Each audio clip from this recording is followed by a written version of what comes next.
channel. Our topic today is based on oral studies, and we shall be looking at an introduction to oral studies.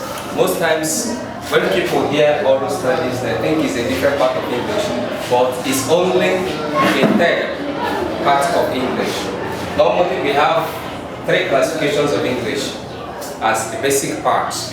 The first one is grammar. The second one is we take speech. The third one is lesson, composition. So here is also what we call oral studies. Now we shall be focusing our attention on oral studies.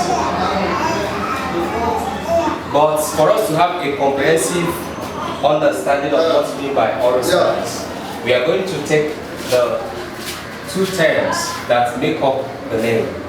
Number one is oral, and the other one is studies. The word oral simply means an adjective that depicts spoken or connected with the mouth. So oral is an adjective that means spoken or connected with the mouth, while studies means learning or the process of learning. As a result, if we combine the two, oral studies simply means the study of the spoken aspects or part of English. Everything about speech in English is what oral studies stands for. And here, for us to understand it much better, there are some terms that are connected with oral studies. Most times people refer to oral studies as oral English. It is also correct. They also refer to it as orals. And most specifically, they refer to it as phonetics. So, in phonetics particularly means the study of phonetic symbols. Phonetic symbols.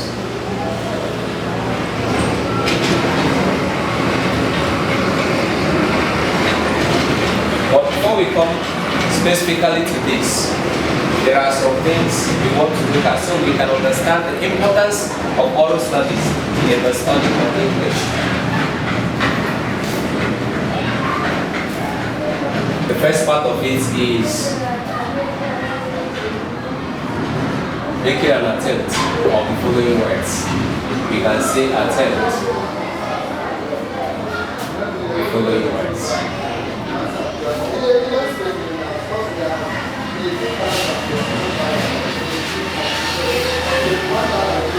Once is EWE, another one is SUITE, another one is CACHE, another one is CHSM, and there are so many other words. So in this word, it might surprise you to realize that a lot of people call it, some of the people that we've taught call this a word. Some call it ew, I don't know. But the fact remains that this word is pronounced the same way we pronounce the word you. So for that reason, we transcribe it as this. And then the other one is SUITE, which has the same pronunciation as sweet, and then we transcribe it as this, sweet. We still have another, which is cash. So we pronounce this the same way we pronounce cash, meaning money. And so the pronunciation, the transcription here is cash. This one is chasm.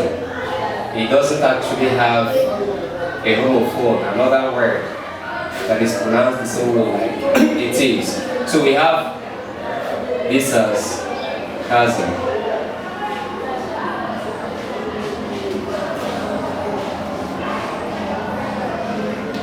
So, looking at these words, a normal user of English may find it difficult to pronounce any of them because he may go by spelling and get misled.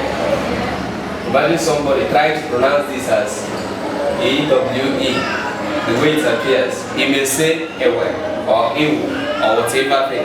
But there is a particular way that is already fashioned out for the pronunciation of these words, which, as we can see, E-W-E is you, S-U-I-T-T-E is sweet, cash, this is cash, cousin, this is cousin, and several other words. There are other words that may interest you as regards the pronunciation in the English language. When you look at the word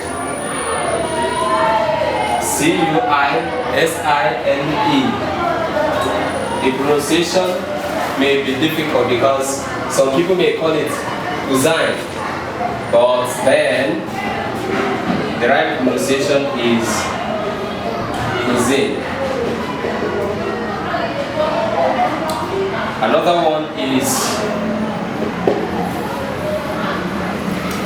word is what most people call woman or woman.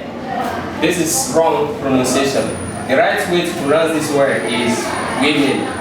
It may surprise us to learn that this is pronounced as women, but the right pronunciation still remains women. So that is the importance of oral studies. Oral studies enhances our ability to use English language more effectively, especially when we are speaking to an audience and in our private interactions with other people. It helps us understand how to pronounce words very much correctly when we are speaking. Now we are going to go into the various symbols that are useful in understanding the pronunciations of words in the English language. These symbols are simply known as phonetic symbols.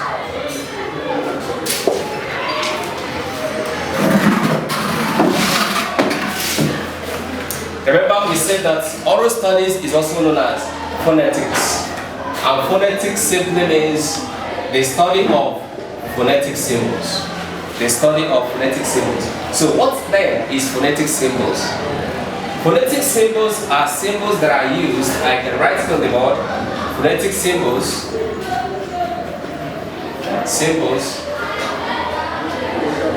are symbols stroke signs that are used in transcribing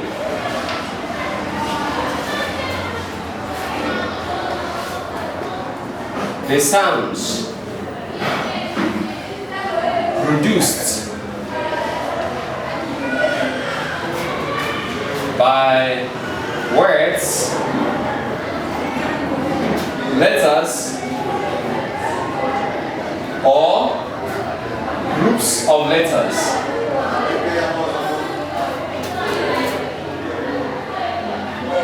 In English. So we say again, phonetic symbols are signs or symbols that are used in transcribing or depicting or showing or representing sounds produced by words or letters or groups of letters in English. So with phonetic symbols, it becomes much easier for us to understand how to pronounce various words, various letters in certain words, and various groups of letters in certain words without having to hear someone else or our teacher or our guide pronounce it to us. An example is when we wrote the word you. This word here, ye, is a symbol. I mean, this sign here is a symbol. This u, this u here is a symbol. So you combine the two of them to have U. Another example is mother. When we transcribe mother, we have M as a symbol, A as a symbol, The as a symbol, and in American English they add R. So we have mother. So this is a symbol, phonetic symbol. This is a phonetic symbol. This is a phonetic symbol. This is also a phonetic symbol. This is also a phonetic. So a combination of all these symbols rightly will give us the right pronunciation of the word mother in English. So that is the importance of phonetics, and that is what we mean by phonetic symbols. At this juncture, I would like us to realize that phonetic symbols are not from the moon, because most times when we are studying or we are undergoing studies on oral studies or teaching on oral studies, a lot of people seem to think or assume that phonetic symbols are words that are taken from other languages. No, there are actually words that are taken from English language, and the study of it and all these symbols are within English language. I want to make you understand this. Look at our alphabets. I will have to bring the board.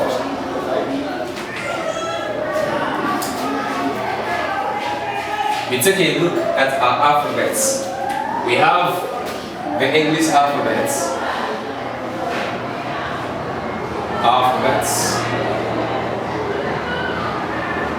Which are 26 in number. 26 in number. Then phonetic symbols.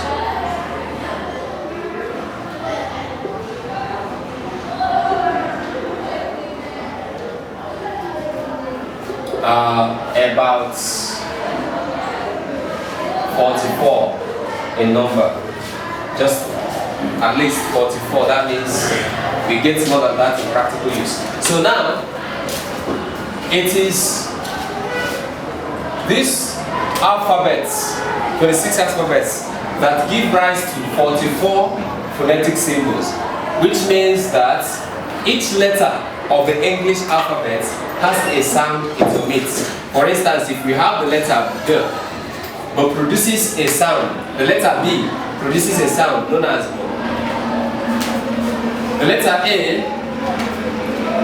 A produces a sound known as A, if we may go by that. Then the letter T produces a sound known as T. Then the letter P still produces a sound known as sound, and so on and so forth. But why then do we have 26 alphabets when we have 44 phonetic symbols? It simply means that some of these alphabets can give more than one sound when we are transcribing them. For instance, the letter S has the sound and also has the sound and also has the sound. The sound. So the letters can give S, can also give J. There are even some cases where it tends to give J sound, but that's by the way. So some of these letters can produce more than one sound, while others can only produce one sound. That is why we have more phonetic symbols than we have of the alphabets. That makes us understand that all of these phonetic symbols are within the 26 English alphabets, and they are taken from them. And finally, all of the phonetic symbols